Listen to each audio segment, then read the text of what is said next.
What is going on, everybody? Depraved Slasher here. Welcome back to the Pound and Slash Marvel Media Podcast. I think we're on episode 9. Yeah, we're episode 9. Wow. Episode 9. We've been doing this for a month now. Wow, that's crazy. Ralph, that's over 2 months. Ralph doesn't know math or how to read. This is why people like us. They say we're original. We got comments. People are giving us good, positive vibes here. We actually have quite a bit of news. Now, this is either going to be one really long episode or it's going to be split into 2 episodes that both will be released this week. Yep. We're going to see how long it takes us to get to the first 5 episodes. So when I originally said we're going to start off with 10 episodes, I didn't realize how long that was going to take to run through.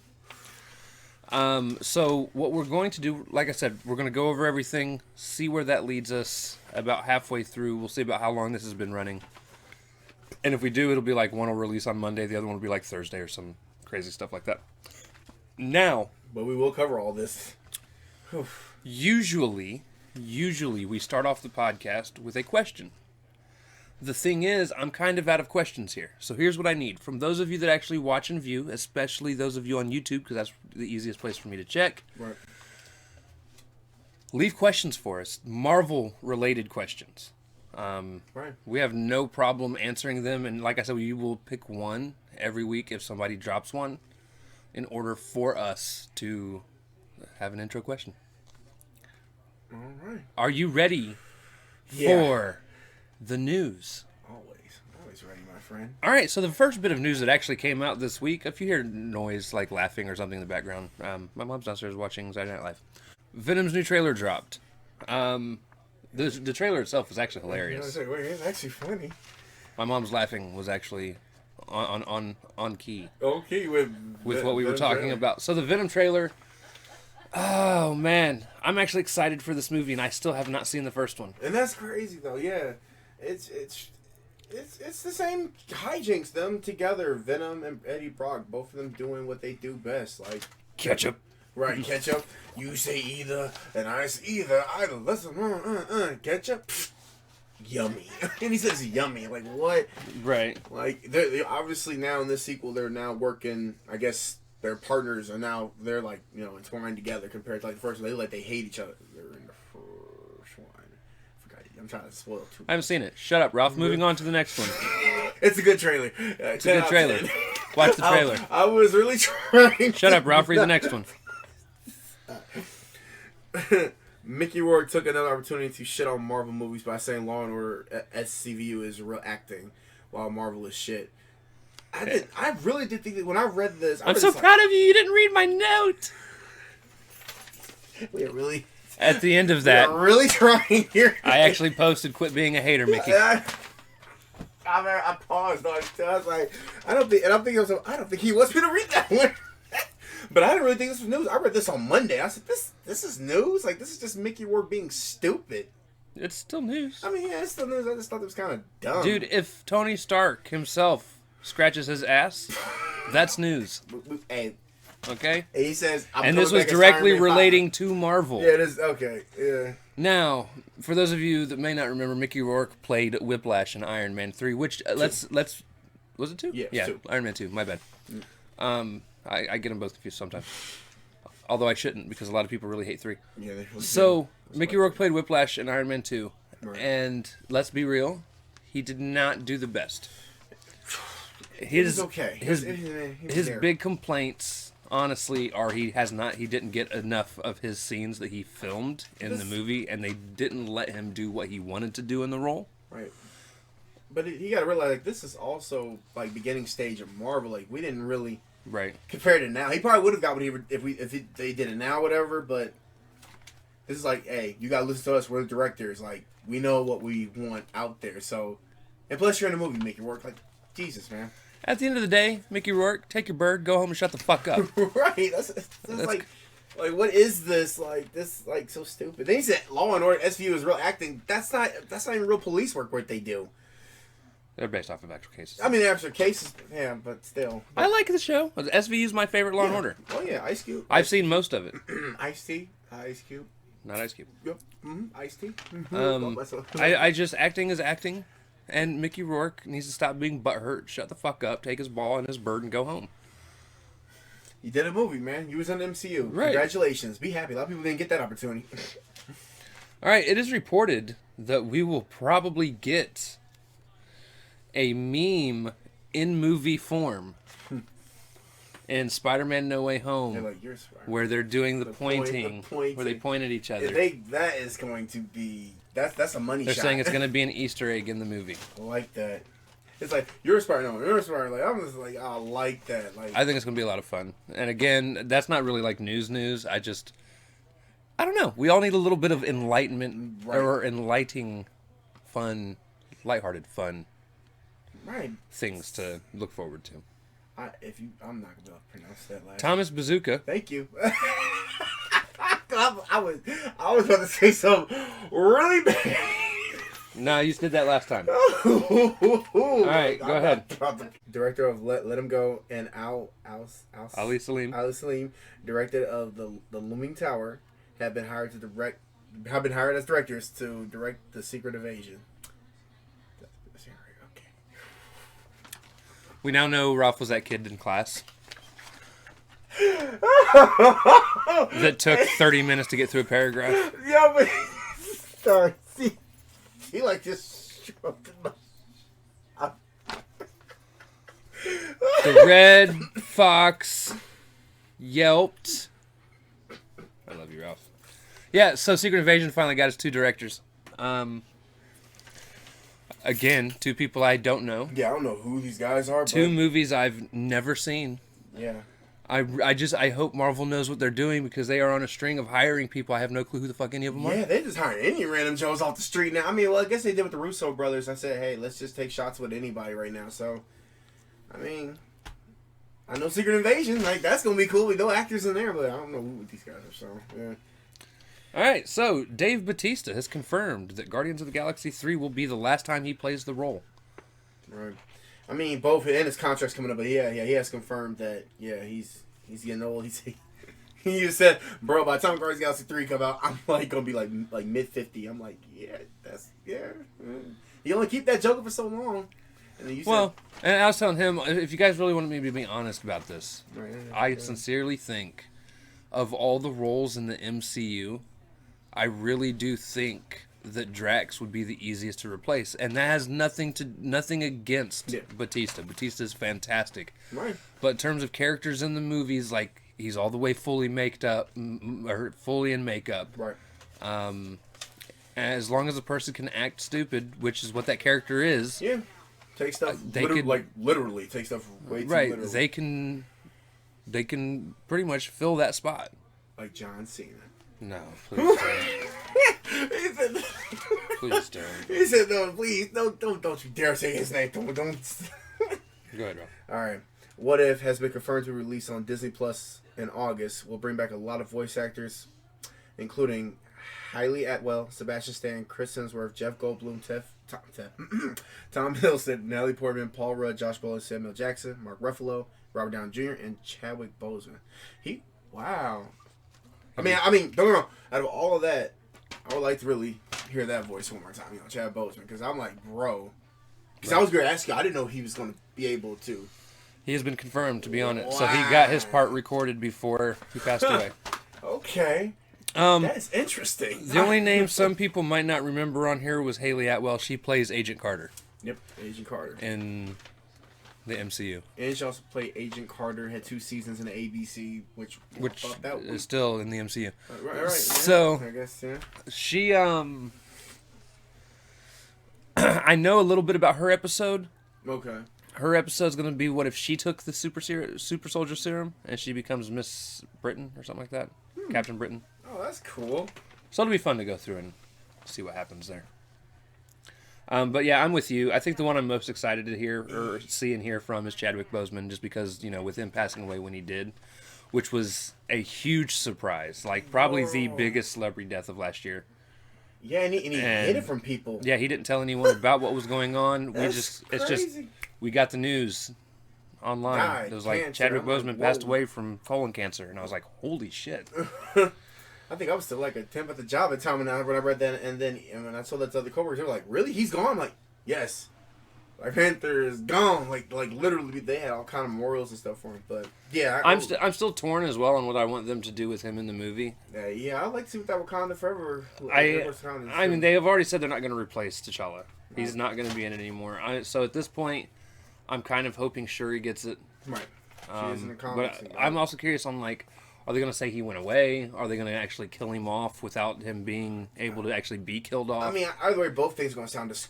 I mean, they're all going to sound kind of messed up because it's like, dang. So you just going to kill him off or say he went away? Like, right. So it's just like that. Like, I guess just like that. I mean, a lot of people are now wanting him to be recast. Yeah, now, but when it first happened, people were in an uproar. No, don't recast him. Like, if you post anything on Twitter, that was automatically about to start like a Twitter war right there, man. Right. Like just saying, even just saying, maybe. No, don't even say maybe. No, but yeah, that's the only one I'm looking for is Chadwick Boseman. Of course, Robert Downey Jr.'s voice. I'm looking forward to all of them. Yeah, all of them. But Robert Downey Jr. and you know, except for Jeff Goldblum. Jeff Goldblum could care less. He's in Jurassic Park. Couldn't care less. He was the collector. I couldn't care less. He's the collector. All right. It is rumored that Johnny Blaze's Ghost Rider will show up in Doctor Strange 2.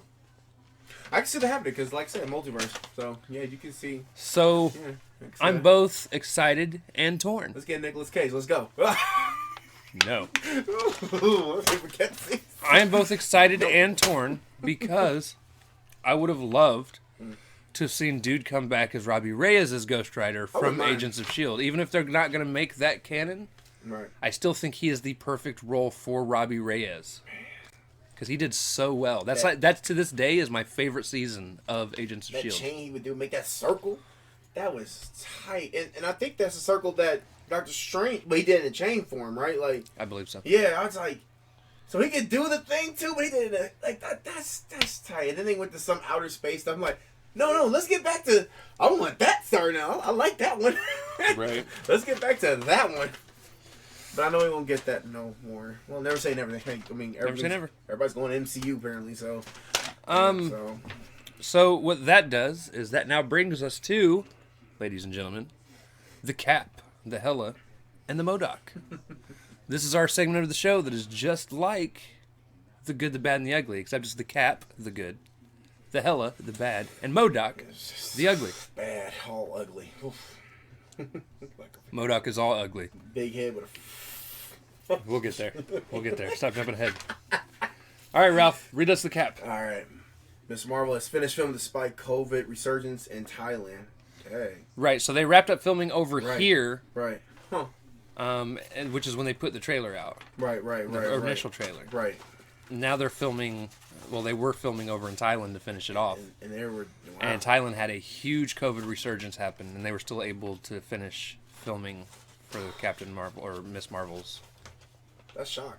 That's a shock because when you get that type of resurgence, you think like, well, production is. I mean, Mission Impossible is still not working up though. There's like a lot of movies that are still right held back because of this whole pandemic situation. I mean, that means we're still gonna get Miss Marvel soon. Oh yeah, we're gonna get that. She's gonna be such a fun hero, yo. I can't wait to see her like literally do the in Big N and like because I would like to see that type of those little graphics. Oh, that's gonna be. I would have. Maybe we'll get lucky. We'll get the Inhuman treatment. They'll cut off her arms.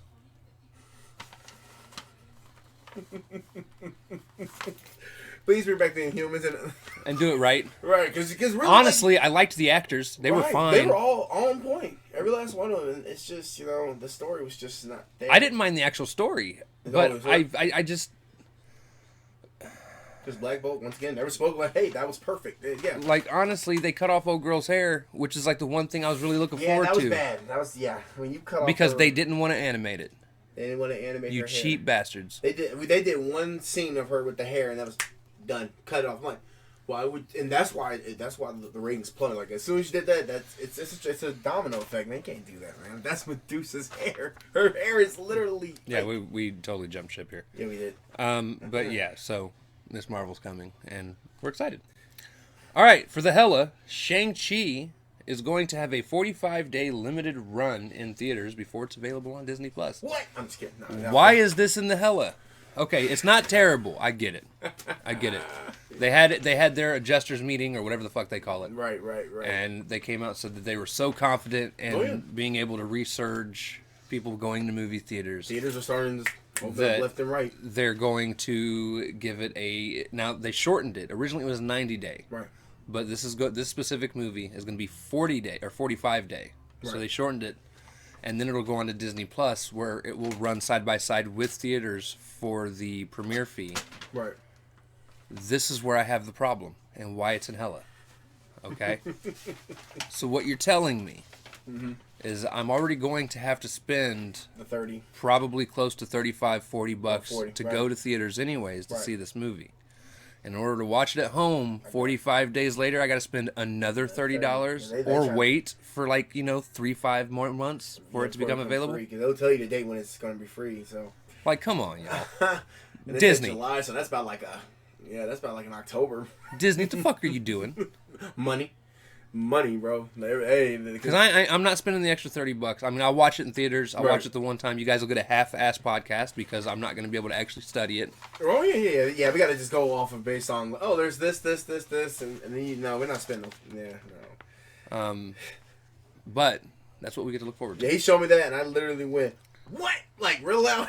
And it's like I get it. We're eventually going to get back to that point, but I also miss the idea of having that option. Yeah. Right? Yeah. Because, don't get me wrong, I definitely understand where they're coming from the idea of Black Widow, you can go if one person buys the movie on Disney Plus, they can invite 20 of their friends, and they're missing out on money there. Yeah. And I get that. But at the same time, though, I have absolutely no plans to have a little house party for the movie. I think you're going to come over and watch it with us so that we can do the podcast. Yeah, watch Black Widow with you. Yeah. And then that's it. Right. We'll do the podcast and then move on. Yeah. I mean, because this has been coming too long, man. Geez. I get it. The whole pandemic. Honestly, they should have just put this motherfucker out 7 months ago on Disney Plus. It should have came out 7 months ago. No, but going back to Shang-Chi, because I'm derailing again. We keep derailing because you can just tell, I don't understand why we're still not to this point where people just have the option. Yeah. If HBO Go wanted to do, because they said after this year, next year they're going to be doing no more side-by-side HBO Go with theaters. But I'm do the premiere plan, right? Do what Disney's doing and that charge people and then let people watch it from home. Because obviously they're going to watch it anyway. To be honest, do not get me wrong. For all of you guys that love to go out to theaters and love sitting there with the big screen and your popcorn and your drinks... Yeah, you don't want to go out there. Cool. Do it. I don't want to be around people. Y'all don't understand. That's why we're two opposites. COVID was a blessing for me. You see, we're opposites. He said, I'd rather stay home. Bro, I'd rather go with some friends and go to the theaters. And I've done that before. I don't hang out with my friends. I love them. I'll let everybody stay away from me. Just everybody. Except you guys. I'm kind of a loner. I don't want to be around a big group of people. No, I get it. No. And as I said, I still go watch the movie TV with you freaking. Right. It is what it is. I don't care. But anyways. Because you're awesome. Go ahead and read the MODOCK, Ralph. Oh, dear. I done made myself sound like an asshole. And this is about to get way worse. Eternals and Shang-Chi movies may not release in China due to the backlash per CCTV6 China movie channel. So there was a report. So basically, what happened on this CCTV6 China Movie Network thing? They were going over the upcoming release schedule for Disney for Marvel movies, and they did not mention Eternals, and they did not mention Shang-Chi, which obviously both of them dropped this year. Right. So there's now we had already talked about a few weeks ago that Eternals might not make it because again, the director had bad things to say about China. And they had pulled her movie that she had done before that just won all kinds of awards, Badlands. And then, not to mention there's a gay superhero in it, so China's not cool with that right now. So they've already talked about pulling that. They edit stuff too, if they do have certain And now they're saying Shang-Chi might not come out because it's being poorly received because of the trailer. Yeah, they say it doesn't represent the Chinese culture to it, so they said it's not supposed to. Right. It's not. I'm saying it's not supposed to, but that's what it's like with the Mulan thing. It's it's animated, and that the real one, okay, but the anime works too. But that's the point. But yeah, that's the MODOCK, and that is terrible. So where are they gonna get their money from, man? I mean, they get everywhere, but because didn't you tell me China was like their biggest? They could get it from Disney Plus. Sorry. And you know somebody's gonna spend. We're gonna spend $60 on that. That's awful. So, that brings us to what we're here to talk about today, ladies and gentlemen. Last week, the wonderful T-Rev. T-Rev, you're fucking awesome, man. Finally pulled something that was good. I was actually nervous going into this because two bad ones I have watched one Marvel animated movie that's come out within the last 10 years, and it was absolute shit when I watched it. Mm-hmm. It was the Hulk versus Iron Man or something like the Hulk and Iron Man. Yeah. Remember I came out and I was talking about it, and I was like, yeah, this shit can go to hell. Yeah. He said, yeah, it can go to hell, piece of shit. You were mad, actually. So I'd watched that. So like I've been kind of nervous about going in and watching some of this animated stuff that Disney and or Marvel has done that I haven't seen yet, because like I'm always worried it's gonna suck as bad as and we have been pleasantly surprised. Now we're not gonna get too far into it, but let me just say, straight out the gate, this is probably the best Marvel animated series of any kind I have ever seen. Yeah, I gotta give it to him. Yeah, this was good. This has set my expectations. Right. My bar. The bar of expectations. Right, it's like, right. It's now up here. I got long hands, so I'm taller than him, but yeah, that. Do you hear that, Spider-Man Unlimited? Yeah, that's he said Spider-Man Unlimited. That was for you, Ralph. I like Spider-Man Unlimited. Exactly. That's the point. Ralph is going to be like, all 10s, and I'm be like, 4. 3. Like the most Simon Powell, like, American ever. I'd be like, yo, 10s. All the way. No, this is like a 2 or 1. What? Like, I'm literally going to like get cockeyed on it. Like we're about to throw hands, bro. Like, what do you mean? All right, we're going to give you the TV show outline. This is going to be the only time we do this for the entire season. So all the other episodes will also probably be much shorter. The show we are covering is called Avengers, Earth's Mightiest Heroes. The very first episode released September 22nd, 2010. It released on Disney XD. Right. It was created by Marvel Animation. The runtime is roughly 30 minutes an episode, and on Rotten Tomatoes, critics, all 5 of them, gave it 100%. Yeah, and the audience score is 91%. Yeah.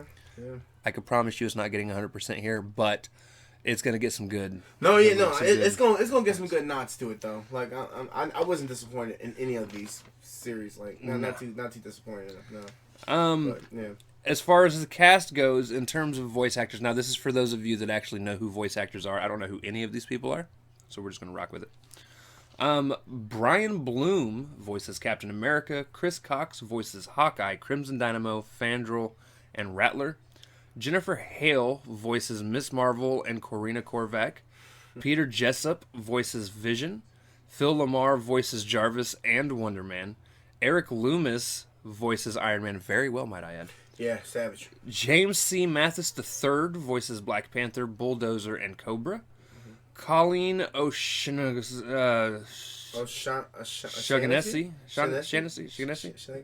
Anyways, whoever she is. Voices Wasp, Cassandra Lang, and Vapor. Mm-hmm.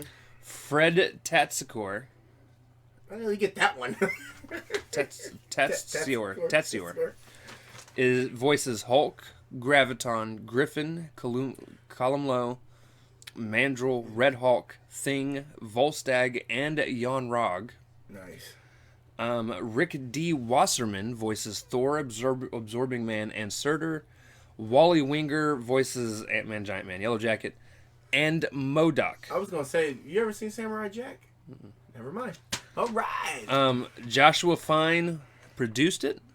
Mm-hmm. Vinton Huke and Sebastian Montes directed it, and Christopher Yost was the story editor and writer for this series. Okay, don't worry. Like I said, that'll be the only time we go through all of that. Man, that was a mouthful. That was a lot. And this is where, ladies and gentlemen, we start the series. Episode 1. All right. We start off with Iron Man going in and fighting against AIM, who has stolen his tech. Yep. And at the time, when this first starts, he says something along the lines of, go and tell your boss that I'm not going to allow this. And I didn't know who their boss was at the time. Right. I do a few episodes later. I'm sure there are a few people that probably did know. Right. Just off jump. By the time, I was like, okay. But at that time, I'm like, who's their boss? We don't know. Right. Am I just saying, Iron Man, like, he really brings it. Yeah. Iron Man felt this whole. And yeah, let me tell you now. Hey, yo, this dude. What got me interested. What is his name again? Where are you? Was it Brian? No, no. I was about to Eric say Loomis. Eric Loomis. Boy, whoever you are, you have MCU Iron Man's voice down. You are RDJ. Right, of the animated movies. Almost perfectly. Right, perfectly, man. It was scary. Right, he's like, yo, I gotta do this. When I first watched it, I was like, did they actually get Robert Downey Jr. to do this? Like really? I thought they did. Yeah. That's creepy, man. It's kind of creepy. So after he stops them, Bruce is. We go back and we find out Bruce is a villain, and he's being held in the cube. And at the time, I'm like, what the? Hawkeye is also a villain. And I was like, double what the? And he's being held in prison, and I'm just like, yeah, what's happening? What kind of story are you telling? Right.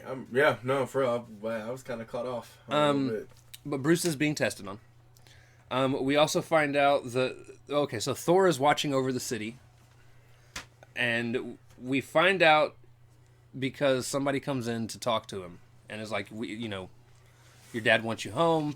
Yeah, he's getting ready to go. That was Heimdall. That might have been Heimdall. Yeah, which Heimdall, by the way, does not look near like his MCU counterpart. But then again, I think this started before the MCU Thor. When did the first MCU Thor come out?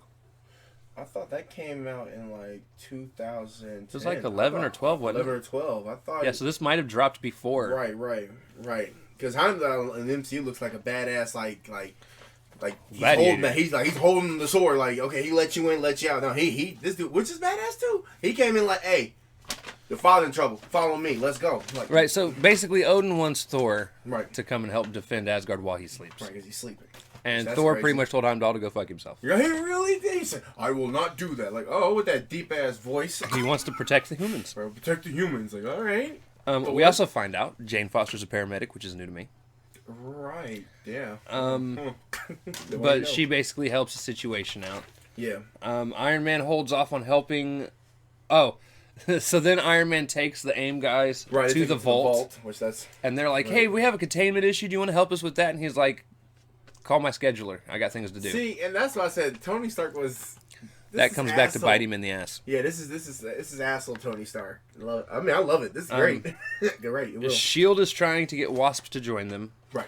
But then she declines because of dramatic secrets. Right. So basically, they're walking through the hall, and Maria Hill's like, yeah, you should join S.H.I.E.L.D. And she's like, yeah, but,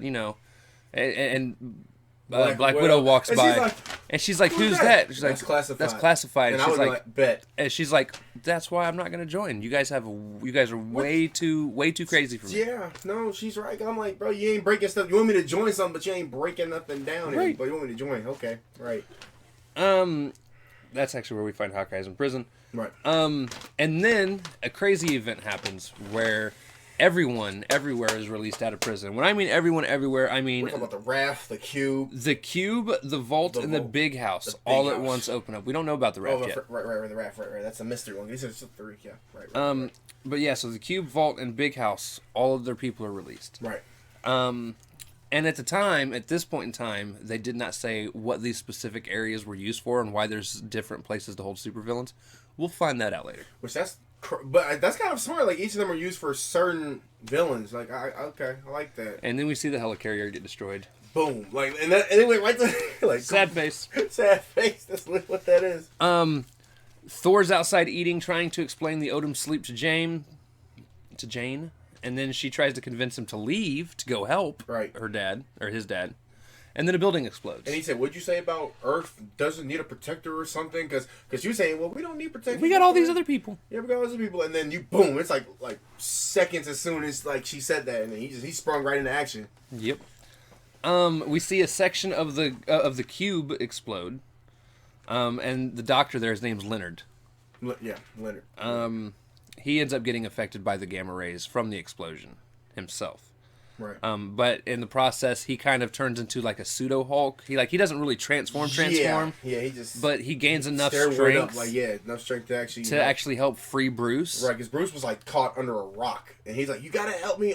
Hulk is the only one who could do it, and he's right. The Hulk was literally the only one that could get him out because they were coming in. Right. And then we see Hawkeye trying to help Iron Man, who's at the vault, right? Because he goes back to the vault to help out, right? Because these are still. That's what's so crazy. That's what really kind of made me a little bit sick. I was like, these are heroes, still doing hero shit. It's like, what's happening? But then Hawkeye actually tries to help him. Right, he tries, and Iron Man's like, "Yo, Arrow Boy." Yeah, he did, and then he blasts. And he shot at him. He blasts. Wait, what? He said, I'm on your side. You said I'm on your side. He blasted shit out of him. But then in the process of fighting the people down below, Hawkeye actually ends up helping him. Right, because he's getting out what's like 3-on-1? Like 4-on-1 here? Like, what is this, man? He actually frees him from a situation and then runs off. Right. So we don't see him anymore.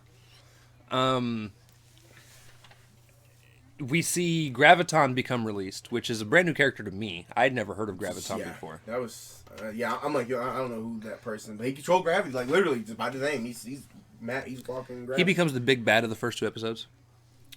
He's just pissed. And then a couple people break into the stall to basically harm Banner. Yep. Or try and kill Bruce. Right. Bruce turns into the Hulk. Oh, just green eye everything. Ant-Man ends up fighting against Whirlwind and some gargoyle dude who I have no clue who that is. I'm sorry. Look at that. I'm Whirlwind. Whirlwind's funny. Whirlwind is a funny character. He's in another episode. He's like, I'm Whirlwind, your character. It goes back to Hulk fighting off Abomination and Absorbing Man. He beats the shit. He honestly just beats the shit out of him. It's kind of a joke. Both of them were jokes. He beats the shit out of him. He takes Leonard. Yeah. Bounces. Yeah, literally. Bounce. Right. Superhero jump. Boom. And then we see the helicarrier has fully crashed into the river. Fury leaves, leaving Hill as the active director while he's gone, which is normal when he decides to dip. Right.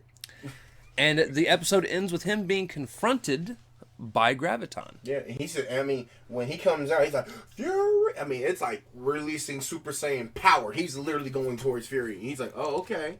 Like, hello, hi, I'm here. I'm here to kill you. Like, I want revenge. But, yeah. All right, Ralph, so what's your score for the first episode? I gave it a 9. It was cool. My only complaint was, why was Bruce Banner and Hawkeye really prisoners, to be honest? I was like, because they were good guys. And I'm like, what's happening? And then I know we're going to, like I said, eventually I know we're going to get to later on, but my first reaction was like, what's, and there was no Captain America either. Right. That was kind of a drawback, but I'm cool. Ralph's nicer than me. I gave the first episode a 7. Yeah, he gave it a 7. Now, I don't think it's bad. I think it's a solid very first outing. Mm-hmm. But I will tell you now, in my honest opinion, when it comes to cartoons, especially if there's only one released a week, or even one released a day as a kid, nothing is more frustrating. Yeah, than a part 1. Than it being a part 1 of part 2. Collided it together. Like they should have done a double back-to-back 1 hour episode. Right, 1 hour. And then you left with this cliffhanger, and then you're like, tune in next week. I'm not about to do that. Right. So that's something I had a problem with. I didn't like that they kind of threw you in the middle of some shit. Like, right. I honestly feel like, so what happens is, the way the series runs is you get the first 2 episodes, and then the next several episodes, or the next few episodes are telling a story of how they got up to that point. Right. And then all of a sudden they jump back to everything after that point. Right. So it's kind of like, it feels kind of disconjointed. I kind of wish they would have started with everyone's individual episodes, then went into that. Like, Breakout should have been like a season finale. Like, it should have led it, or season finale, like, lead. Not even necessarily a season finale. Oh, okay. Because they're setting up for something bigger. Right. That is going to lead to the season finale. Right. Okay, so that should, I'll lead off to it. But, yeah, it wasn't all there for me. And at first, just watching this episode, I was a little worried. I was like, okay. Yeah, this could have been bad. I was like, this isn't going to be terrible, but it's not going to keep my interest. But oh, how the turns table. Oh, yeah. When I told him, I think I retired, just watch a few more, man. Like, just watch a few more, you're going to have a fun day with this one. But yeah, so I gave it a 7 out of 10. Ralph gave it a 9 out of 10. God, I liked it. I just, it just didn't have the main people. And the main people who they had were just locked up. I'm like, what? Right. Then we get to episode 2. Breakout, part 2 of 2. Oh, this The title, okay, that might have been an 8 out of 10 because the titles, it's like Breakout Part 2. Like, oh, there's a Part 2. We're getting more. And this one is actually not going to take near as long to get through because it's actually very quick in terms of what all happens. Well, like history of Graviton. We start off with the backstory, right? Which S.H.I.E.L.D. wants super soldiers, right? That's the whole point. And Hall, who is the guy that becomes Graviton, almost Hall, causes this like molecular explosion or some crazy shit. Shut it down. He was like, "I'm not doing that. I'm the power." Generic villain 101 speech. Here we go. Bang. He wakes up into a hospital room, not having any clue what he can do. Honestly, I thought he was gonna kill both of them. He almost kills two scientists. The look of terror in their eyes. Like, oh, they about to die. This is it. And they shoot like sleeping gas in. He's knocked out. And I guess apparently he didn't wake up for like 12 years. I don't know. However long he was in the damn cell. He's like, I'm awake. Like, wait, that was some strong ass sleeping, bro. Don't get hit by that, bro. You will probably be knocked out for years, bro. Right. And then it fast forwards to present day. Yep. Where he just wakes up like, what? Gravitas escapes, confronts Fury. He wants to kill Fury, but ends up getting stopped by Thor. Yeah, Thor came. Yeah, Thor. Hey, Thor. Wait, let me tell you, Thor ready to come in action. Thor is ready, bro. I will tell you now, this Thor is savage. Is everything I wanted the MCU Thor to be.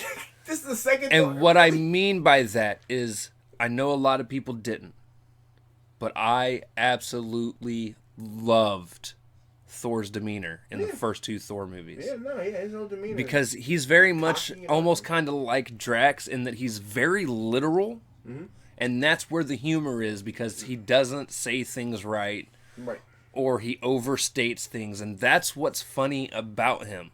And instead, MCU has turned him into just a comedic character. Fat Thor, as they call him. Yeah, they made him. It's not just Fat Thor. I mean, you look at Thor Ragnarok. Yeah, okay, yeah. He's just this comedic character now who has one-liners and things like that. I'm like, no, that's not Thor. Right.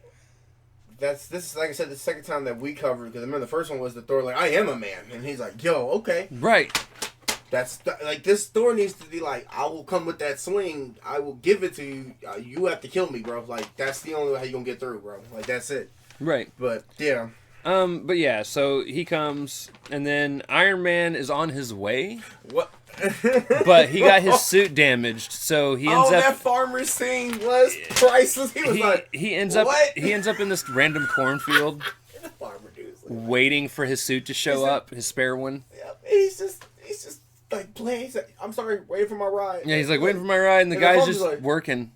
Like, okay. That'd be funny if you crash this shit. Like oh, I got you. Sorry.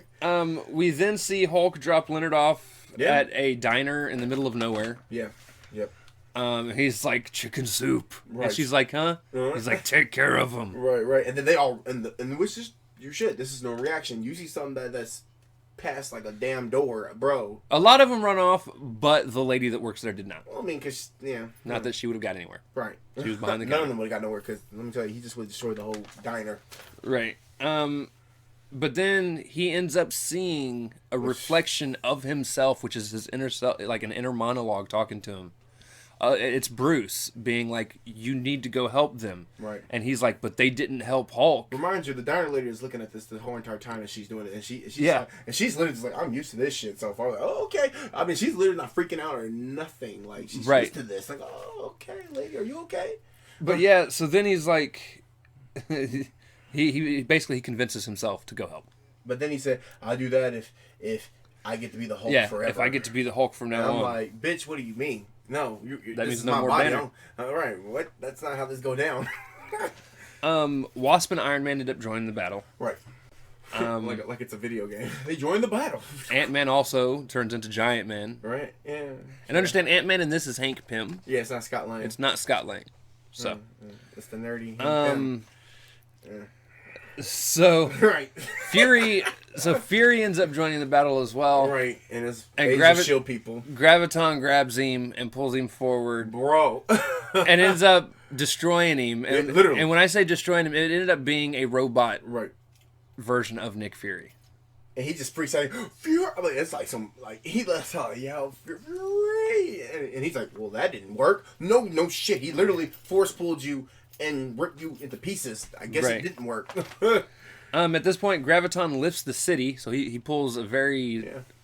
Honestly, it was very much kind of like what Ultron did in Age of Ultron. He literally lifts the city. He lifts an island of the city. I said New York is about to go for a ride, bro. Thor ends up stopping him and then helping to lower the city slowly so that it doesn't cause a huge tsunami. Right, because he was still in the he's not in the water yet. Oh, he is. No, at this point, because he stopped dude and then he went underneath it to try and stop it, and it came down. Okay, struck on. Graviton says he's the strongest one there is. Cue Hulk. Yeah, Hulk comes like out of nowhere. So Hulk joins the battle. Hulk joins the battle. He's like, "You're not strong as Hulk." Right, not strong. Right. These voice actors, savage with first Thor, savage. Hulk even better. He comes you guys won't understand Thor's true savagery until episode 10. No, you when won't. We get to the last episode of this conversation.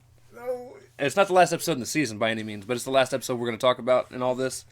It's a fantastic moment.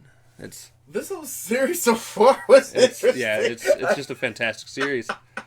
Oh shit, this is crazy. Then we get this back and forth battle between the heroes and Graviton. Yeah. And honestly, the coolest part of this whole battle is Hulk resisting the gravity. Right, which I don't know what type of power he. I guess radiation, so he's able to That's I think it's just pure strength. Pure strength. Okay, so he's just getting up. Graviton keeps lowering gravity and dropping on top of him and dropping people to the ground where they can't move. And everybody is on the ground. And he's like on a knee. Everybody's stuck, and Hulk just gets up on a knee, gets up on his feet, and you see him struggling, but he's getting up. And he's dropped the center of gravity so low that when Hulk starts walking, his feet are sinking into the pavement. Yeah, it's like a crater that he made. He made a big ass crater. Right. He's like, I'm coming for you. I'm like, oh my god, he's coming for you, bro. You gotta run, bro. A bunch of then eventually there's like a bunch of more fighting going on.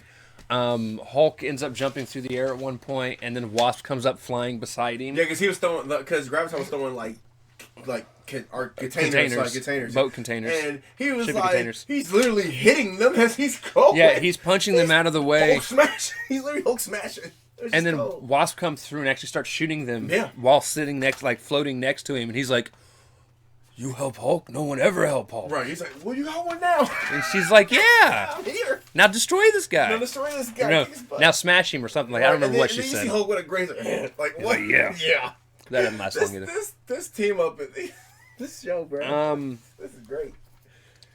So then, basically, the heroes end up winning by honestly just helping each other. Yeah, teamwork. Teamwork makes the dream work. Teamwork makes the dream work, baby. That's it. Ant-Man throws like an actual ship from the water onto him. And that's they a throwback from Infinity War. You drop a moon on me, don't ever drop a moon on me. And then they drop like a bunch of like parts. You do realize this came out like 20 years before Infinity War? No, I'm saying like 10 years before. He threw a planet. No, it's called back. I was thinking like when I saw it, he's like, don't you ever drop a planet on me. Oh. Yeah. It's like one of those little moments I just remember from that. Yeah. But there's the super blast. The super blast. That they team up to do, and then it ends with Wasp giving him a little blast. Right. Because he's already knocked out anyways, pretty much. He said, hey, you got to think about your actions. I'm like, we're really doing this. Think about your action moment. Nice. Well, and then at this point, S.H.I.E.L.D. comes in. Oh, they come in like police. And they try to arrest the Hulk. Yeah, they want the Hulk, man. And everyone stood in front of the Hulk and was like... The first one said, you got to come through me. I think Iron Man is probably one of my best characters. Iron Man kills the show. He's like, yo, you got to go through. You got to come through me, bro. I'm like, oh, okay, fuck me, bro. What? He's like, Hulk's just as much a hero as anyone out here. For real. No, he is. That's what it was, man. Damn. And then at this point, Fury's like tells everyone to stand down. Right. He's like, honestly, there's things more important than the Hulk. Right. 75 people escaped prison, and we now need to work on rounding them all up. And he's like, I think you guys should join S.H.I.E.L.D. No, man, they were like, nah. He's like, you guys would make an excellent team. And everyone's talking, and they're like, no. And then all of a sudden, Tony's like, you know what? He's right. Cue hero speech. Here we go. Tony goes, he's right, which at first had me shitty. Yeah, I know. Yeah, first he was about to get shitty. Because I knew the hero speech was coming. There was a hero speech coming. Here we go. He was like, but right.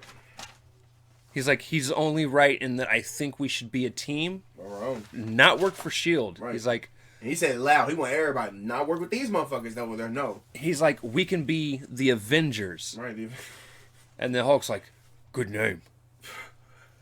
It's fantastic. Well, say it again. It's fantastic. I'm sorry. Now, that's funny. with this being said, that's actually the moment that drops this episode down 2 points for me because it was so ridiculously I was ready for that cheesy. hero. I knew the hero speech was coming. I didn't need the whole "we're the Avengers." That's a good name. No. You got Hulks. No. That's why I gave it a 9 because it was funny. I thought it was funny. You didn't think I thought it was funny. No. He was like, "That's a good name." Him. Because at first I was gonna drop it down. I swear I was gonna be like, "Yo, I was gonna drop it," but when Hulk responded, "Great job." And then the episode ends by them finding out Graviton was not the one that had let everyone go, which we already knew. Yeah. We saw the section where Baron Zemo was actually letting Graviton out. Right. And he even told him, like, he said, "How long have I been asleep?" He said, "Hey, I've been here for about 7 years. So you've been here longer than that, partner." Right. But yeah, so over and above all, I give this episode an 8 out of 10. I thought it was a little bit better than the last one. Yeah. Okay. It was Hulk that got me. Great name. Good job. But I will tell you now, so far in just the first 2 episodes, Iron Man is the standout character. Yeah, Iron Man. Yeah, he became a standee, man. A standout character, yeah. And with that being said, we get to the part of the show I hate the most. Yeah, that's him. And this is where every character starts to get their own little episode and their own little story arc. But there's a reason they do it, and I ended up liking it in the long run. Just at first, I was very much like, what the fuck are you guys doing? All right. So in the very first episode after the first 2, so that's episode 3. Yep. It's called Iron Man is Born. And this is where we get kind of Iron Man's little, not full backstory. Yeah, it's a mini backstory. But a little mini backstory of this little part. No, like so, yeah. Something. We meet Pepper and Rhodes in the beginning of this one. Yeah. Rhodes is riding with Tony, trying to convince him to do things like make weapons for the government, work for S.H.I.E.L.D., things like that. He was telling him, like, no, I changed. I'm a changed person. Tony's pretty much telling him to go fuck himself. Right. This is like Iron Man, MCU Iron Man, where he's like, I just want to change, and, I'm tired of doing stuff for or just doing things in general to hurt people. Right. So. And then they finally get to where they're going, which Pepper's there. I didn't know who Pepper was until I saw, like, when she was talking to a little clipboard. I said, "Oh, that's Pepper Potts." Because I didn't know who the hell Pepper was in this story. I knew who it was as soon as I seen her. Okay. I was like, "Oh, that's Pepper." Oh, okay. But yeah, so Pepper pretty much telling him he's late for a meeting. Yeah, you're late. Always happens. He said, "I'm late for my meeting." He said, "I'm late for my other meeting." And then all of a sudden, Hydra starts attacking the UN. And he's like, "Tell my next meeting I'm going to be late." Right. Again, that's like 3 meetings getting called off on, man. That's crazy. So he heads out. And then we also find S.H.I.E.L.D. is also on their way. Yep. Right behind it. Maria. Not near as quickly. You're right. Yeah. No. Yeah. I said Samuel L. Jackson, Nick Fury, and Maria Hill are on they're the same area. Yep. We find out Hydra's using Iron Man's tech. Yep. And we also see Pepper being extremely worried that he has no one to help him. He's out here doing all this stuff by himself. And I thought maybe, like, when I first saw this episode, this is why I did get kind of a little gripe over, because I was like, they have the Avengers. But then I didn't realize what this was until I rewatched. I said, oh, it's a backstory. I get it. Right. But at first I was like, when I first watched this episode, I had the same thing happen to me. What the fuck is this? Like, you need help. You can't do this alone. Okay. You just got friends, motherfucker. Here we go. I was ready.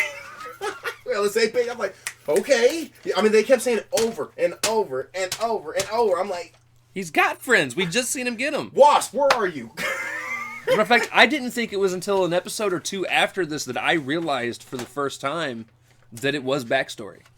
I just kept thinking they were progressing the story, and I'm like, are none of you guys talking to each other? Like, all of a sudden, yeah, we're going to be the Avengers, but fuck each and every one of you. That would have gave me a 5 out of 10. Or right there. What the fuck is this? We just had this whole hero speech, and I was like, yeah, I don't like him. Like, damn, that lasted, 2 seconds? Right. So, basically, Iron Man is fighting these weird humanoid robots.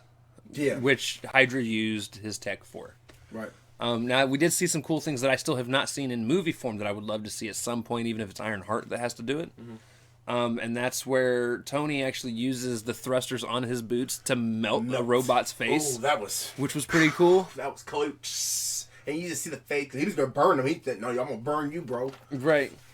And then S.H.I.E.L.D. shows up with their own Mandroid armor. Now compared to Hydra, this was more like they actually had human people inside. Right. That really kind of pissed. He was already pissed anyway, but he was. Really, and Iron Man realized they were using his tech. Yeah, he was already. He hates people. People using his tech. That's just Iron Man right there. So then he gets frustrated. He's like, "What are you doing with my shit?" Like, and they're like. But then all of a sudden, a Hydra robot starts to come from behind them. So he goes to shoot them, but the Hydra people think, or the Shield people think. He's telling somebody. He's like, "Yo," he's like, "But you gotta stand down." And he was like, "There's somebody behind you," and he ends up trying to fire at Hydra. Shield thinks that he's firing at them, so they fire at him. He pretty much takes them all out, though. That's not an issue. He whooped their asses. And then they're like, "You see him fire at us? Like, he just saved your guys' ass." Right. Literally. And then this is the most confrontations. Hold on. Yeah, go ahead. So then Iron Man reaches into one of the Mandroids. Right. And pulls out his piece. We'll take this. Pulls his piece of tech out. And then Nick Fury said, great." And he goes into the helicarrier. He said, great. I know where he's coming from. He went, and he's like, "Hey, Fury, what's up with you using my tech?" Right. Just right to the point. And Maria tries to arrest him, and Fury's actually really, he put a gun in the back of his. I'm like, first of all, Maria, you're about to die. Please don't do this. Yeah, don't do this. Don't do this, Maria. You're a good character. Please don't die like this, because he can just swat you that way. And Nick Fury is actually like, "Maria, stand down." Right, because and then it was like not just Maria, it was all this. I'm like, so this is when Iron Man gets a 10 out of 10 because Iron Man's going to beat the holy shit out of everybody in this whole helicarrier, bro. Well, and it gets to the point too, where I'm actually legit thinking, like, S.H.I.E.L.D. is a good organization so far in this show. Yep. So because Fury's like legit yelling at Maria, "Stand down, don't do this." This changes, by the way. Oh, yeah. As the show goes on, as it progresses, they turn into a very conniving. Oh dear, it's just almost like mini Hydra. Right. In a way. Iron Man blames Nick Fury for his tech leaking to Hydra. Yeah. Because somebody's selling secrets, which also dates back to some other stuff that happens. All this stuff plays a pre-ground. Like if you just watch this episode, you think like what's going on, but it does plan back, which is kind of interesting. Yeah. So.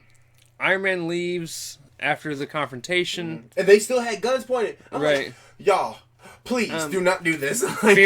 Fury's like, "You guys need to find who leaked this, and someone needs to get me Black Widow." Iron Man, like, go, and that was crazy. I was like, "Oh, we about to get Black Widow?" I mean, we got Black Widow. We got to see Black Widow in action. Not this episode. Yeah, I was so pissed. I was like, "What?" Something that is cool with this episode, by the way, that we did not talk about, that I want to point out, and there's a reason because it changes. In this episode, and this is the only episode, the episode starts with Nick Fury. All of his hair's black. Yes, he didn't have the streaks. Oh shit! I say that because we'll get to that. Right. So then Rhodes says to Tony that he doesn't. So Tony gets back to the office. Right. And Rhodes tells him, he's like, "Dude, you don't have to do this alone." And Tony's like, "Yes, I do." And once again, we're like, "Where is these people?" Like, right. What the hell? This is still before we know it's its own thing. I'm about to throw my fucking phone out the window. Right. Like, what is this shit, man? Then we see S.H.I.E.L.D. being attacked by Grim Reaper. Yeah, I looked up that character. I know who that character was. Neither did I. Because he... His name's Eric. Because he hit out, because first he shot one of the AIM people, or Hydra people first, at like when they were fighting on the UN. And I was like, oh, okay, I thought maybe that was a good guy. He said, no, that was actually somebody... This was like a planned out stunt. Like damn, like he got himself in there, and then they went through the metal detector. We're in that part, right? Metal detector, and they were like, "Hey, something's up." And yeah, he came. Grim Reaper came in full throttle. I didn't know who the hell this person was. I look him up, like, oh, so he's a real. I mean, I know he's real, but yeah. Okay. Wow, he's a Hydra, and he is a Hydra agent. But he came in while Nick and Maria were interrogating Baron von Strucker. Yep, Baron von Strucker. Yep. Reaper takes out some just standard S.H.I.E.L.D. people, and then ends up in the basement with Nick. I mean, he came in there quick. He was super quick. Right. And then you see the elevator, ding! The elevator made a ding noise. Oh, he took the elevator. Okay, that's what's up. He ends up knocking them out. Yeah, beat the shit out of him. Gets von Strucker out.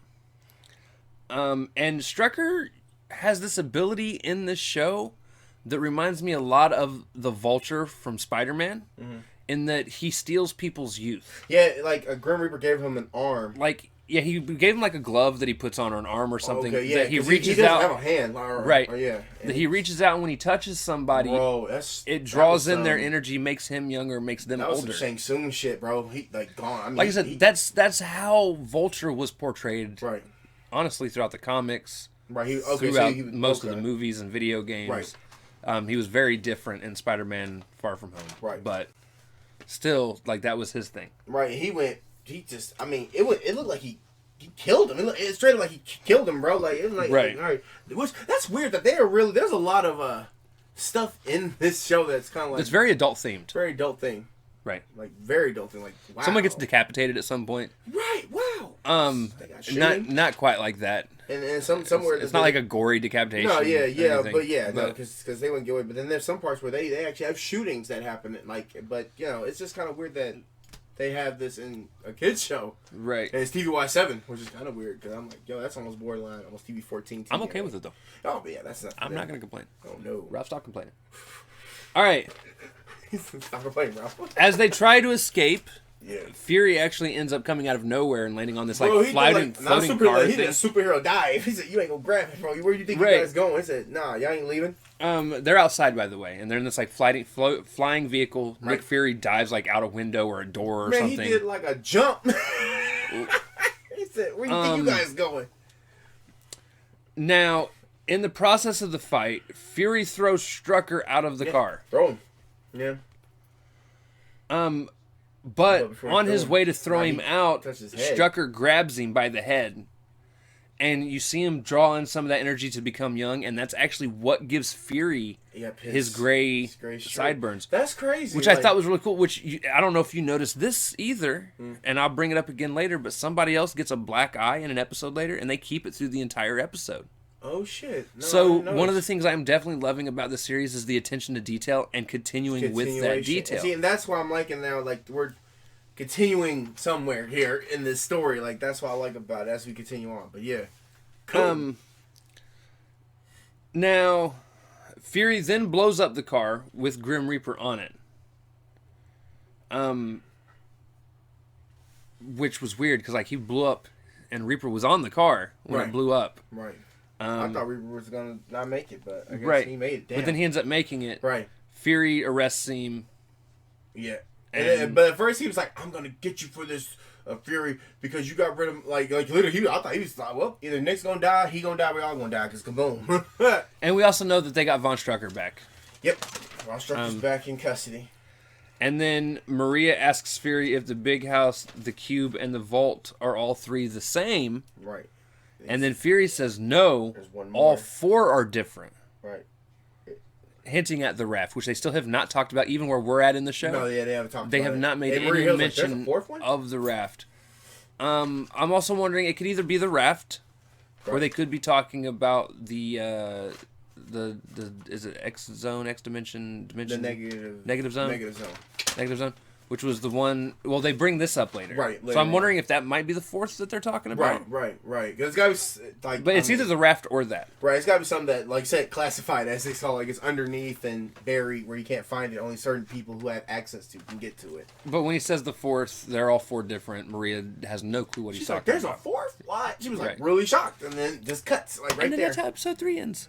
And again, I actually really liked this episode. I liked Iron Man being the focal point, and I'm really liking Iron Man in this series. He's going to fuck this up here in a little bit. But for now, I really like Iron Man in this series.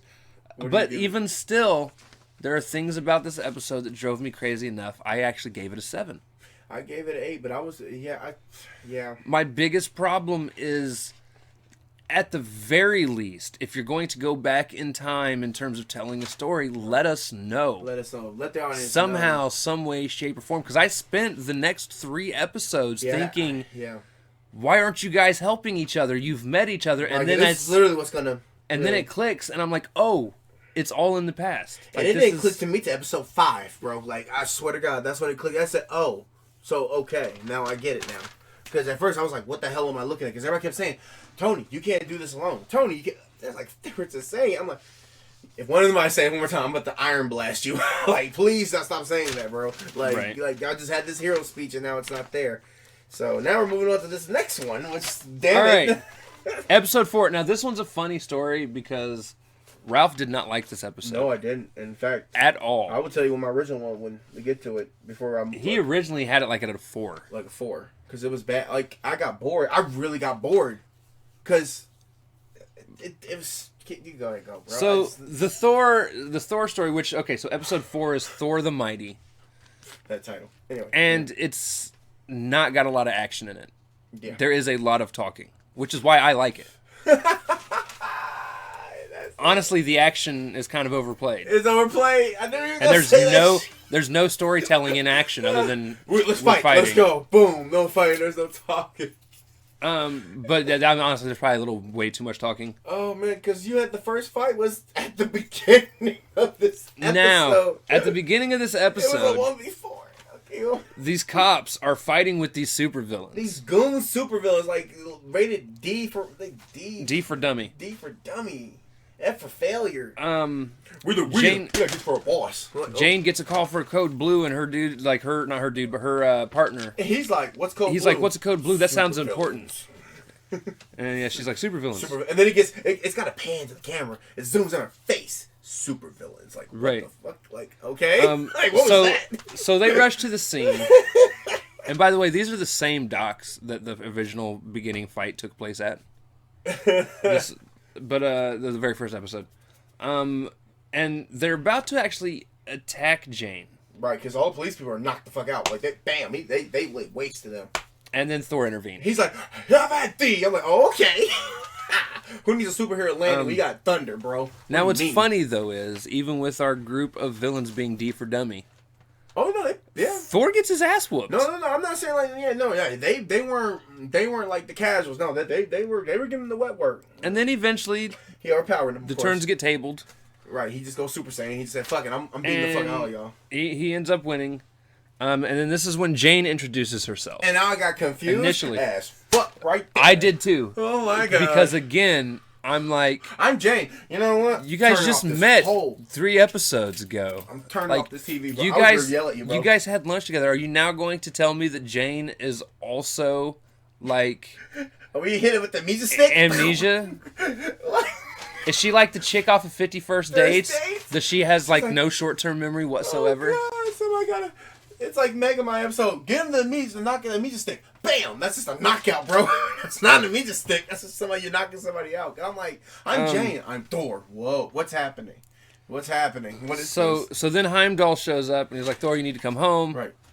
And your dad needs you." And then this time he actually leaves. Because at first he didn't leave, so I was kind of confused there too. So was I. All right.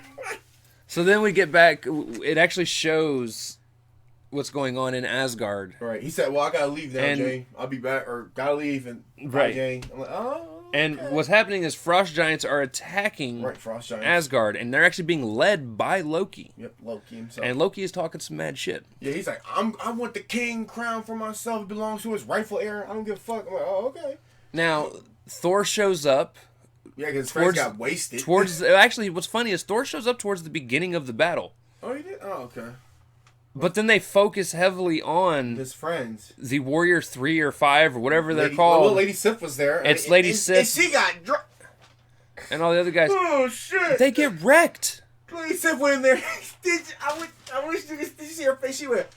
Her face was so bright. Like she went boom. They just. I'm sorry. That shit was funny. So then Thor actually comes in finally after his friends get their ass beat. Badly. And he actually starts whooping their ass, but then gets frozen by Loki. Loki freezes him. I'm sorry. This is what you know what? He breaks out. There's a brief back and forth battle wise. Yeah, back and forth battle. Thor ends up electrocuting everyone, and then Thor and Loki goes at it. I guess he can kill. I guess we're killing people too. But fuck it. Thor is explaining the entire fight. He doesn't want to fight Loki, which actually made me think about Captain America. Talking to Iron Man. No. Captain America versus what's her face in Falcon and Winter Soldier. At the end when he's like, "I don't want to fight you," and all he's doing is doing defense moves. Yeah, the leader of the Flag Smasher. Yeah. She's like, "Fight back," yeah, but. But that's what it made me think of because he didn't want to fight Loki. And they want to have a conversation. I'm like, Thor, what are we doing? He's like, we're brothers. We used to hang out. And Thor's like, I don't care. You're not my brother. Have you seen these people? They're not my family. And that was some Thorish shit ever. I was like, okay, there we go. He's Loki like, shit? That was you said Thorish shit. And Thor, no, that's Loki shit. That is Loki shit?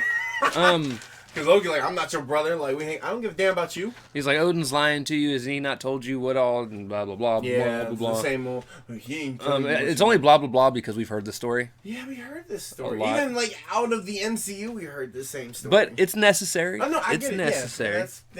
More exposition. We have more exposition, so. Fight continues to ensue. Thor eventually beats Loki, takes him in. Right. Odin tells him he was foolish. Of course. You get that blah, blah, blah, too. Talking about, Odin says that Loki's foolish. It's a disgrace, Loki. Why would you do...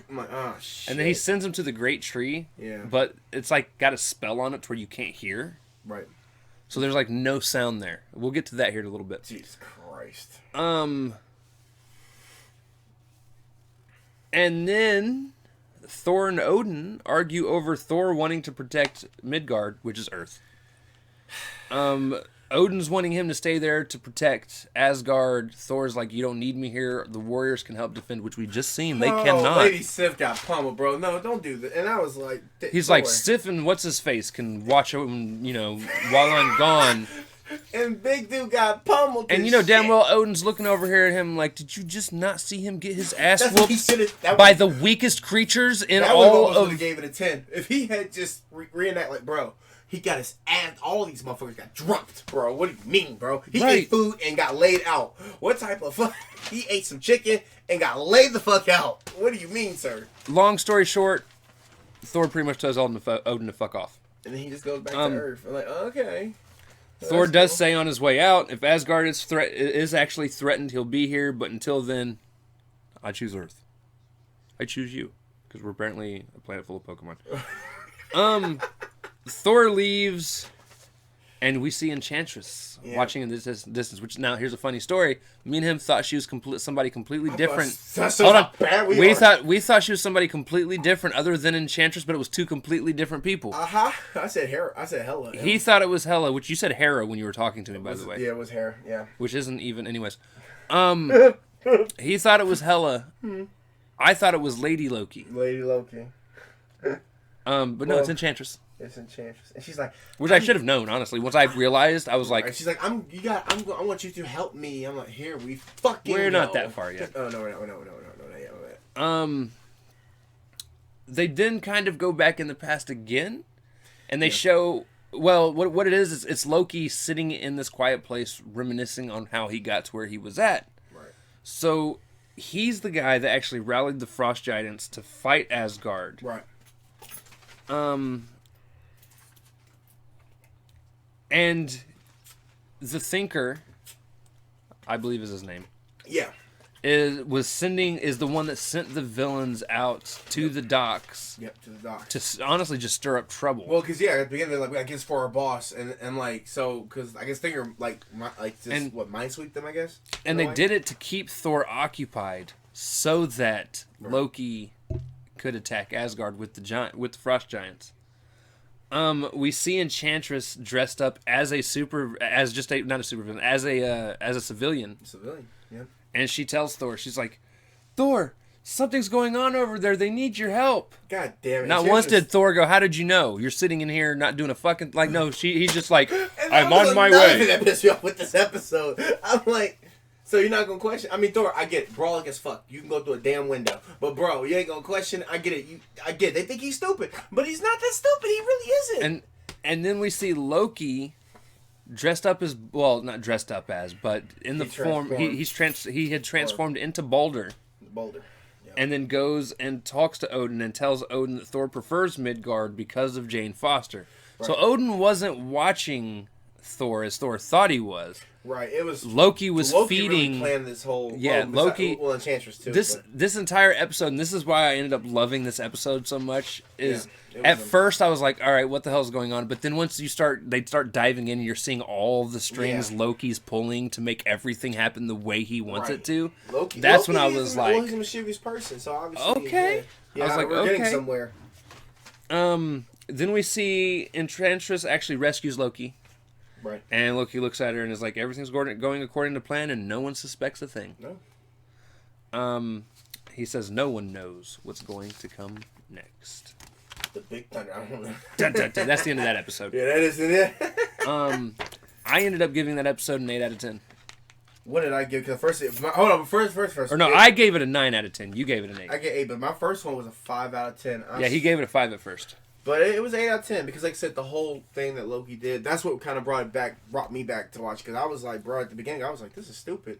It's getting kind of dumb right now. See, what's funny is when I was talking to him, I was telling him I was getting ready to go watch the Thor episode. He's like, man, that episode it was boring, it was bad. And I watch it and I come back and I'm like, bruh. You gotta rewatch it again. I said, you gotta rewatch it. Yeah, and I rewatched it again. I said, okay, now thinking back, I'm like, yeah, see when you break it down, and then like, even with like, I'm thinking to like, yeah, Loki is just that. He's what he is.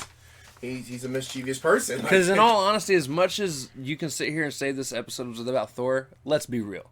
This episode was about Loki. Loki just...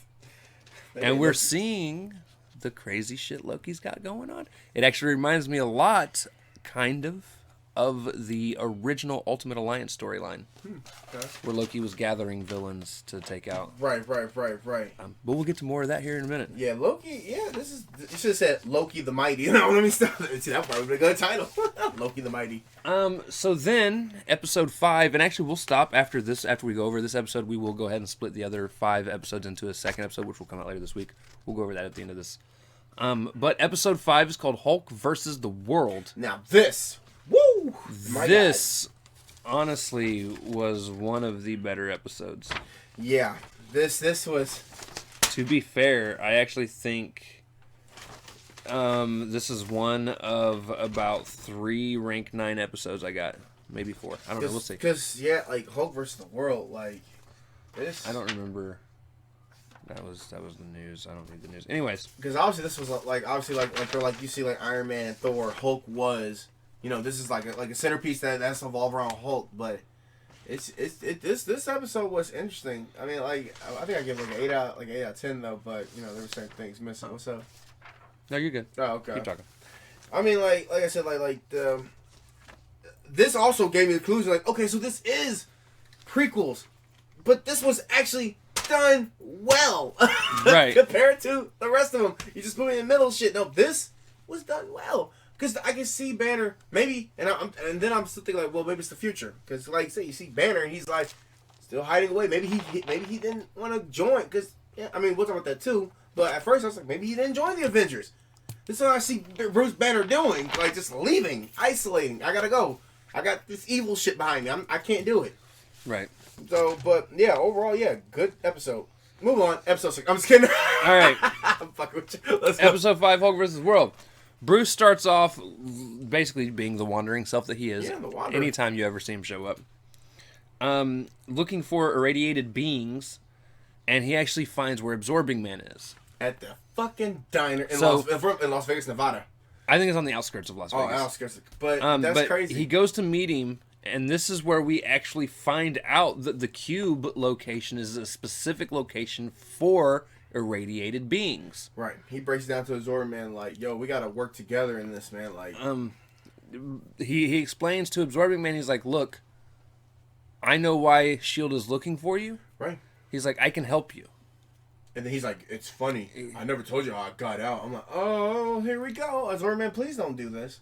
We didn't. You're going way too fast, homie. Oh, I'm sorry, my bad.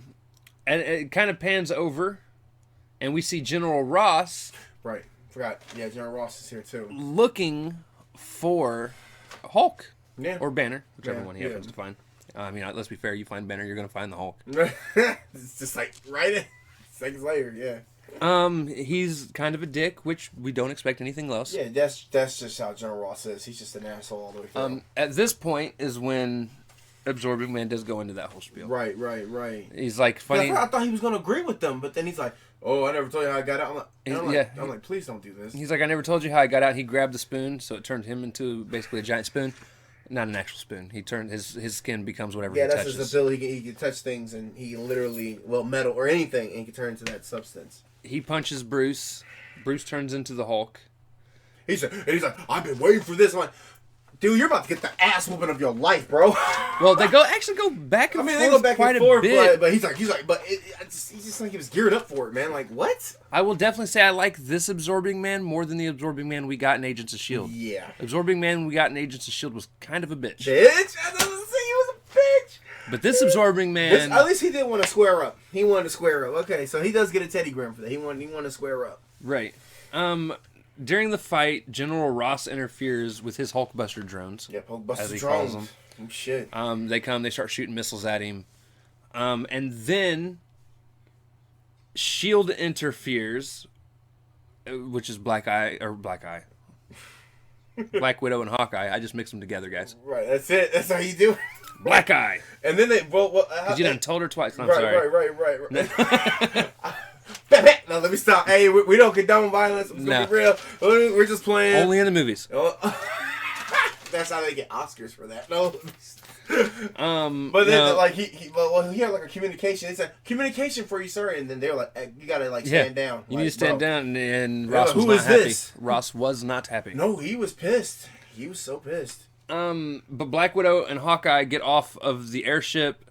And I was like, hey. Hawkeye starts to shoot Hulk with exploding arrows. Ross is going off the deep end. Yeah, he's like losing it. He's pissed off losing it. And at some point during this fight, which to be fair, Hulk's holding his own against everyone. Right. Yeah, he don't care. It's the Hulk. Yeah, Hulk. Ross says to open fire on the Hulk. Hulk decides to tackle this giant missile.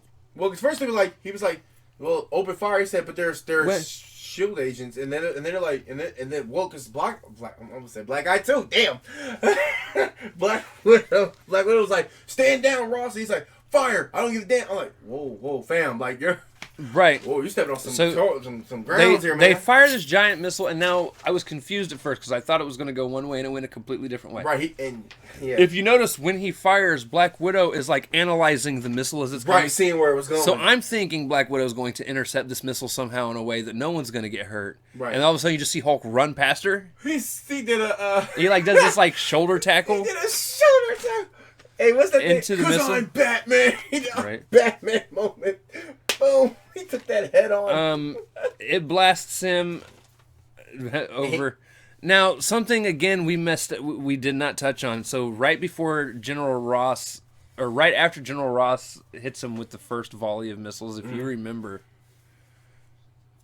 that's when we got our decapitation scene. Oh yeah, with because Absorbing Man, because he absorbed Rock and he just beat the shit out of him. Like he absorbed Rock, and then Hulk. What's funny is my girl said it before Hulk did. She's like, Hulk can smash Rock, and all of a sudden Hulk goes, Hulk smash Rock. And like he punches his arm off. He smashed Hulk smash. I'm like, oh my god, that smile again. You were fucking up when you get that smile, bro. But no, we see Hulk leaning up against something after he got kind of blown up, and then all of a sudden you see Absorbing Man's head roll. And it's talking. But it's the Rock version, and he's like looking around trying to figure out what the hell's going on. He's like, what's going on? I was like, this is both very morbid and very entertaining. Right. Oh, this is great. I'm surprised this was in a kid's cartoon. Right. A lot of shit was in a kid's cartoon, man. That's crazy. So anyways... No, that was good. No, Ross says to open fire on the Hulk. They try to talk him out of it, and Hulk shoulder tackles missile. And then after he shoulder tackles the missile, he kind of runs, like it blasts him into this like rock formation in the desert. Right, and it hits the And what happens is the rock thing starts to teeter, and as it's teetering, the lady that was the little shuttle that Hawkeye and Black Widow had flown in on, it was spinning, ends up getting clipped. Yep, clipped, and she was just and it takes out one of the propellers, and she was just like done. And she starts going down. Hawkeye is tripping balls. Literally, yo, he was like, "What is that?" They both were like, "Come on, oh well, we already got decapitation. Let's just go ahead and get an explosion. Right. Fuck it, let's see what else we can do." Hawkeye was worried they were gonna get canceled just 5 episodes in. DC culture was coming, bro. We can't do this shit no more. Hulk has a hero moment. He has himself a John moment. Right, a John moment, and he just... Where he sees where he could get away. There's like this open field that he could just take off and they would not be able to catch him. Right. But then he sees the helicopter crashing and he's like... He saw the car, people going down. He said, I gotta go, I gotta do something. I gotta do something. So he jumps in, he catches it. See, Hulk has morals. Y'all act like he don't. I mean, he's just crazy, but he has morals when it counts, because he don't let innocent get hurt like that, because... At the end of the day, Bruce Banner is an innocent man who got hit by radiation, and that's so he feels for like I gotta say he got that moral. Like, I gotta save people, man. Even though I am this person, right? And it's kind of sad how it ends like that. But that's not the point. But yeah. But yeah, so he saves this vehicle. Right. He's extremely worn out. Right, he's tired. Yeah, Black Widow electrocutes him. Right. He passes out. And he's taken. He goes right back to Bruce. He turns right back into Bruce, and then he's taken to the cube.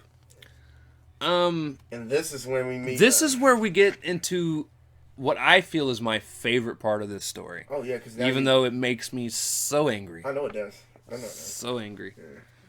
All right, so where was I? Okay, so Hawkeye basically walks all the way in there with them. Or not with them. He walks in there to confront Bruce Banner. Yeah, because this is when you meet Professor Leonard again. And I was like, okay, this is, once again, good episode. You're showing me. You're not giving me exposition. Because I promise you can have exposition. And violence, I mean, I get it. Violence is meaningless, but you can have exposition, but make the exposition kind of work in your way of like, okay, you're telling me a story. Like, obviously, this is now a prequel. It damn near took 4 episodes for it, but finally, I'm like, okay, this is about the point I realized as well. I was like, okay, so this is all actually a prequel. Backward, before we became who we are. Okay, and that's cool. I'm cool with that. Because then you get this very scary moment right now when you talk about it, like, when you talk to Hawkeye about it. Right. Honestly, I think the moment I realized, and for me, for this episode, that it was a prequel was when Hawkeye was on the ship. Right. Because I was like, oh, he's not arrested. Okay, so this must be a prequel to a prequel. Right. So anyways, Hawkeye goes in and asks Bruce. He says, Hulk's just a monster, right? And Bruce is like, that's what everyone thinks he is. Right.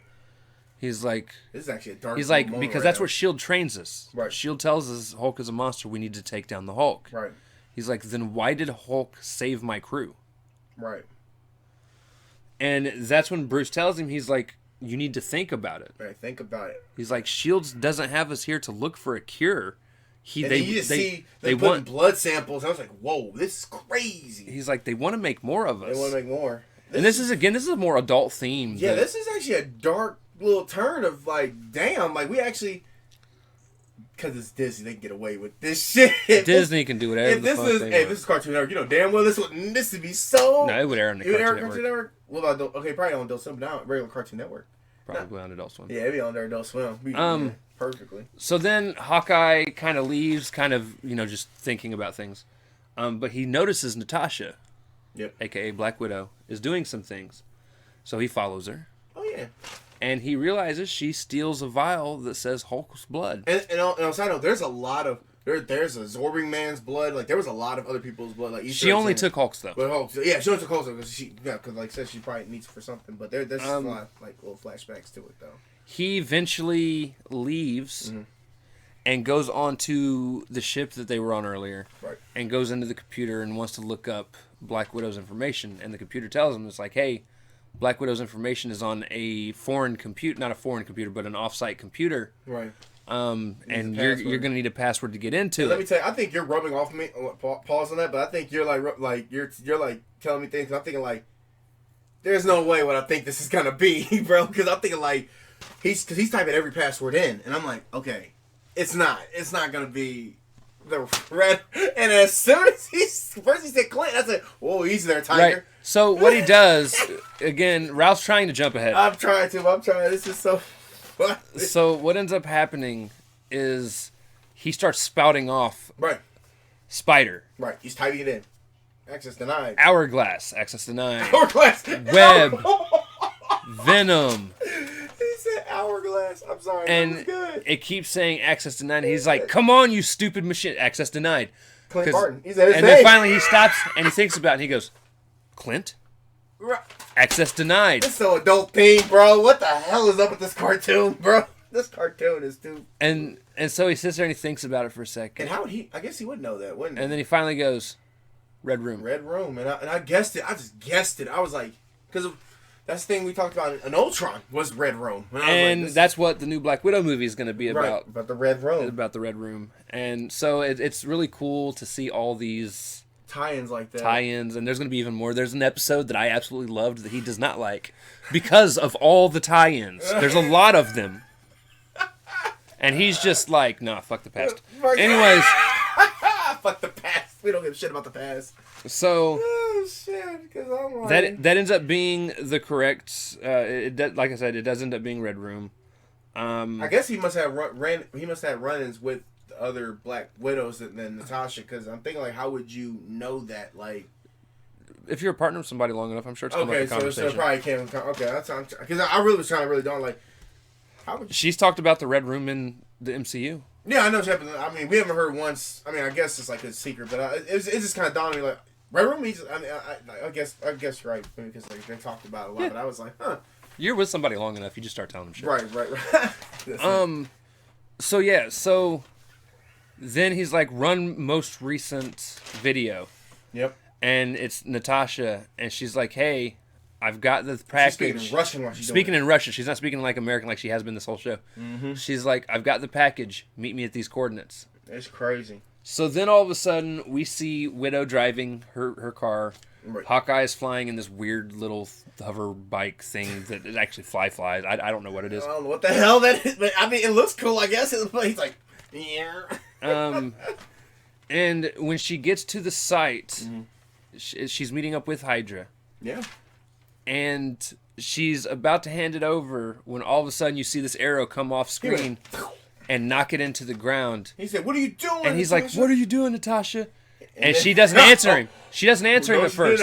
And he's like, you at least owe me this. We've worked together we've been partners for however many years. And then all of a sudden, what are you doing? And then all of a sudden she's like, what are you doing here? And he's like, what? I was like, what? And he looks at her. All like, what? He's like, huh? She's like, all I know is you're here doing a dirty deal with Hydra. And I went, no, they didn't. Yeah, they did. Holy shit.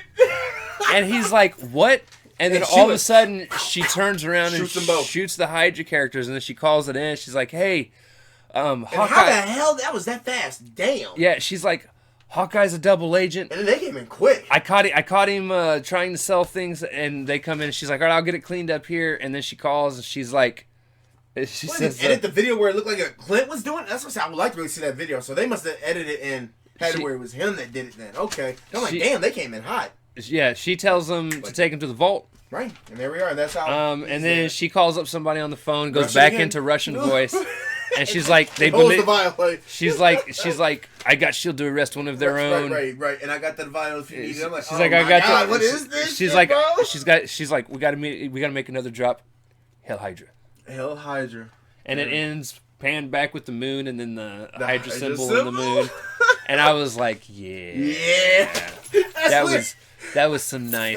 That was some nice shit. I like that. It wasn't in my face like in the MCU a lot. No, I'm just kidding.